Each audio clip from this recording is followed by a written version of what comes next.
சலுகைகளுடன் let the celebrations begin. Your dream vacation to Malaysia starts from rupees 24,999 only with GT Holidays. தமிழகம், புதுவை, காரைக்கால் பகுதிகளில் பரவலாக பெரும்பாலான இடங்களில் மழை பெய்துள்ளது. அதிகபட்சமாக தஞ்சாவூர் மாவட்டம் பூதலூரில் 12 சென்டிமீட்டர் மழை பதிவாகியுள்ளது.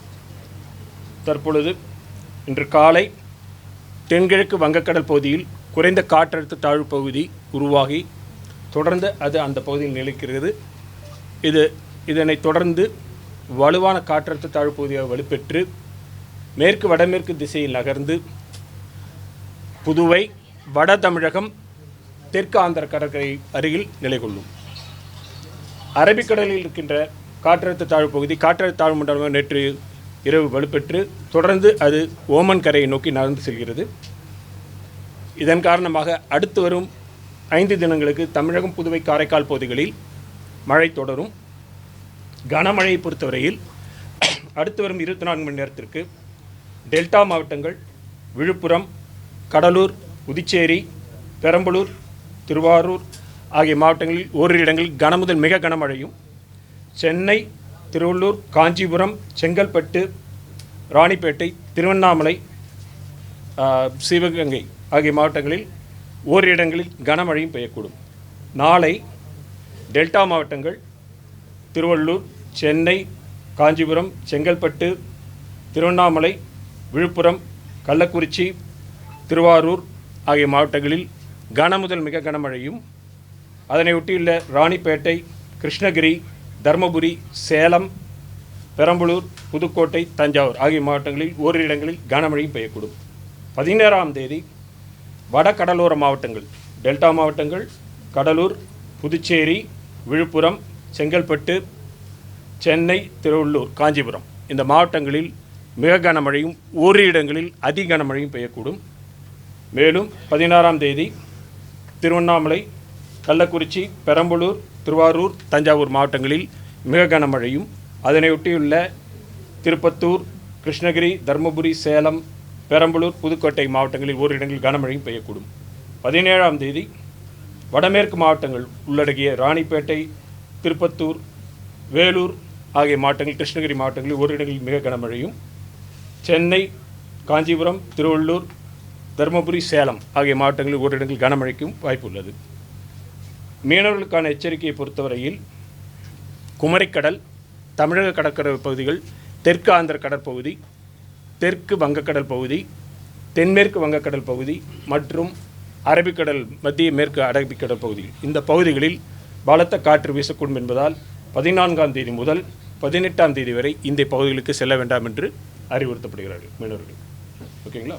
இப்போ அந்த சிஸ்டம் நேற்று நம்ம சொன்ன மாதிரி பார்த்தீங்கன்னா வங்கக்கடலில் காற்றழுத்த தாழ்வு பகுதி உருவாயிருக்கு. அது தொடர்ந்து வலுவான காற்றழுத்த தாழ்வு பகுதியாக வலுப்பெறக்கூடும். மெதுவாக நகர்ந்து இப்போ ஒரு நிலையை பார்க்கும்போது மெதுவாக நகர்ந்து வரக்கூடியது இருக்குது. மேற்கு வடமேற்கு திசையில் நகர்ந்து தமிழக கடற்கரையை ஒட்டி வட தமிழகம், ஆந்திர இந்த கடற்கரையை ஒட்டி நிலவக்கூடும். ரெட் அலர்ட் அதான் நம்ம இப்போ 16ஆம் தேதி எதிர்பார்க்குறோம். 16ஆம் தேதி நம்ம கொடுத்துருக்கோம். வட கடலோர கடலோர மாவட்டங்கள், டெல்டா மாவட்டங்கள் மற்றும் அதை ஒட்டியுள்ள எல்லா மாவட்டங்களையும் பார்த்தா மிக கனமழையும் ஓரிரு இடங்களில் அதி கனமழைக்கும் வாய்ப்பு இருக்குது. அதை ஒட்டியுள்ள மாவட்டங்களில் மிக கனமழை, அதற்கு பிள்ளை இருக்கிற மாவட்டங்களில் கனமழைக்கு வாய்ப்பு. எந்த அலாரமிங் சிச்சுவேஷன் இது? அதாவது இது இயற்கை நிகழ்வு, இது மழைக்காலம். எந்த அச்சமும் இல்லாமல் இந்த மழைக்காலத்திற்குள்ளே எப்பொழுதும் மழைக்காலத்தில் என்ன எதிர்பார்க்கணுமோ அந்த இயற்கையை அப்படி எதிர்பார்க்கணும்.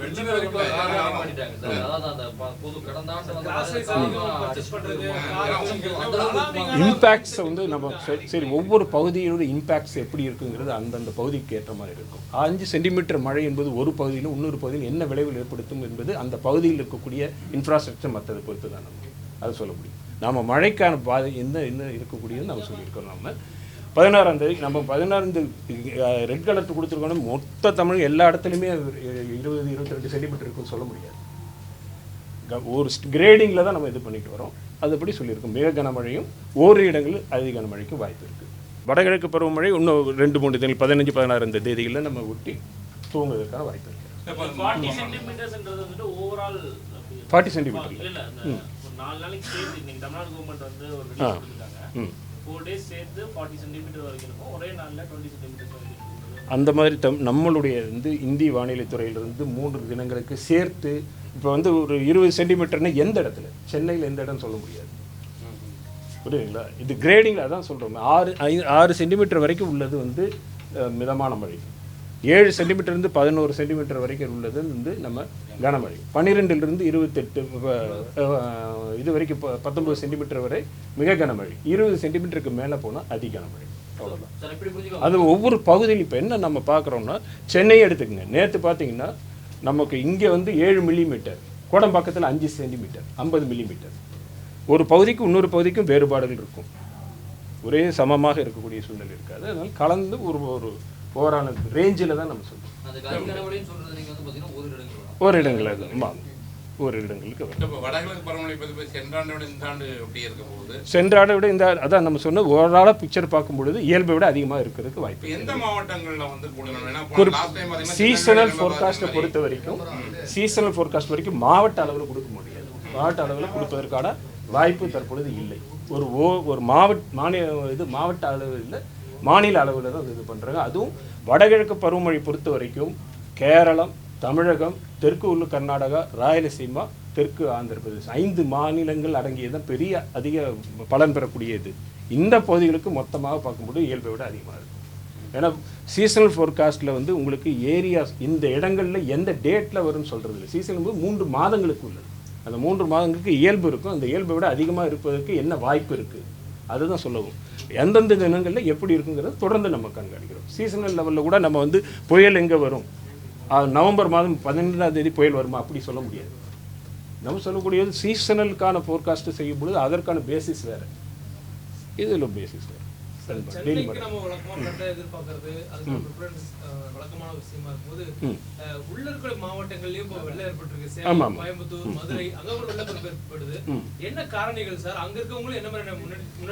நம்ம பார்க்கும் பொழுது இது நம்ம சொல்கிறோமே, நம்ம இந்த மாவட்டங்களுடைய இதுவும் கொடுத்துருக்கோமே, எல்லோ கலர் இதெல்லாம் பண்ணியிருக்கிறோம். நம்ம இந்த சீசனில் நேற்றே சொன்ன மாதிரி தான் அரபிக்கடலும் வங்கக்கடலுக்கும் இடையில் 2 வானிலை நிகழ்வு இருக்கிறது. இது 2க்கும் இடையில் இடைவெளி வந்துகிட்டு இருக்கும் பொழுது இப்போ அரபிக்கடல் பகுதியில் இருக்கக்கூடிய இது மெதுவாக ஓமன் நோக்கி நடந்து செல்லுது. அதிர்ந்து விலகும் பொழுது இது எப்படி இந்த கான்சன்ட்ரேட் ஆகும், அது மொத்தமாக இருக்கும் பொழுது சியர் ஜோனில் இருக்கும் பொழுது ஆங்காங்கே வளிமண்டல சுழற்சிகள் உருவாகும், ஆங்காங்கே மாய்ஸ்சர் கன்வர்ஜென்ஸ் உருவாகும். அதற்கேற்ற மாதிரி மழை இருக்கும். சென்னைக்கு நீ காலையிலேருந்து படிப்படியாக மழை அதிகரிக்கும்னு சொன்னீங்க. இனிமேல் தான் ஆரம்பிக்கும். இனிமேல் தான் 3 மணிக்கு ஆரம்பிக்கும், 4 மணி ஆரம்பிக்கும்னு சொல்லலை. இந்த டே ஃபோர்காஸ்ட் டைம் அவர்லி ஃபோர்காஸ்ட்னு சொல்லலை. இரவில் we are expecting that today heavy rainfall today ஈவினிங்லேருந்து ஆரம்பிக்கும். இப்போவே கீழே பார்த்தீங்கன்னா இதில் இல்லை மழை பெஞ்சிக்கிட்டு இருக்குது. சேட்டலைட் பிக்சரில் பாருங்கள், கரண்ட் பிக்சர் பார்த்தீங்கனாலே நிறைய மழை டெல்டா நோக்கி க்ளவுட் பிக்சர்ஸ்லாம் போயிட்டு இருக்கிறது பார்க்கலாம். இல்லை பொதுவாக வடகிழக்கு பருவமழையுடைய இது மாலை மற்றும் இரவு நேரம் அதிகாலையில் தான் அதிகமாக இருக்கும். அதனுடைய இதெல்லாம் இனிமேல் தான் இருக்குது. சிஸ்டமும் நகரும், it will move towards the coast இந்த ஆர்கனைஸ் அதெல்லாம் பொறுத்து இது இருக்குது. பொதுவாக சீ சர்ஃபேஸ் டெம்பரேச்சருங்கிறது ஒரு காரணி எப்பொழுதுமே இந்த பகுதியில் இருக்கும் 27-28 டிகிரியில் இருக்கும். 6 முதலமைச்சர்களுடனான அனுபவம் பகிர்கிறார் டைரக்டர் ரைட்டர் VC குகநாதன். உங்கள் நக்கீரன் இதழில் சினிமா கொட்டகை புதிய தொடர் வாங்கி படியுங்கள்.